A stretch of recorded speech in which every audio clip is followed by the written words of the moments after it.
Hello guys, good day sa ating lahat. At ayun na nga guys, ang inyong lingkod na si Kuya Jaime ay naimbitahan ng isang kamag-anak sa isang swimming. Syempre naman, hindi natin patatagalin yan dahil sobra naman talagang init.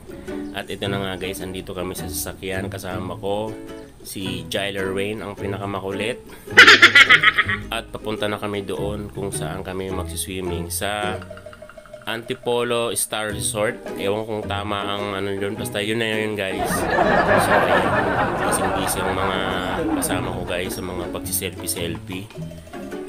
At yun na nga guys, nakarating na kami dito sa aming pagsiswimmingan. At yan lang guys, hindi gaano ako nakapag-video dahil yan guys, may kasama tayong bata. So yan na nga guys, to make it short, yan na nga yung lugar guys. Yan, medyo malawak talaga yung lugar.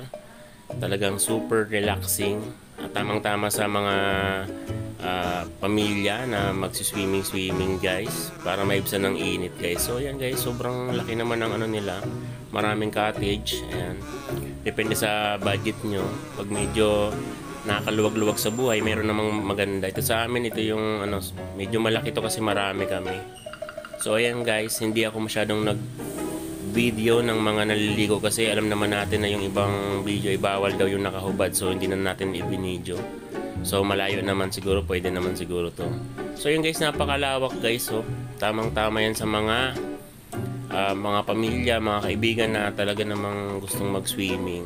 So yan guys, may recommend ko talaga namang maganda yung lugar guys. Yan, kitang kita mo talaga guys yung ano, yung ambience dyan. Ang lakas maka good vibes. So ayan, hapon na yan ang video ko. Hindi gaano ako nag-video guys kasi alam nyo naman guys, mahihayin ng inyong lingkod. Hindi tayo pwede dyan pa video. Mapagkamalan tayong vlogger, pamaya nyan, dumugin tayo.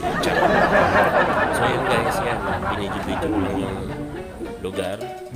So yun guys, ayan, I love Antipolo Star Resort. So yun, di na nga ako nakapag ano dyan guys kasi sobrang daming tao.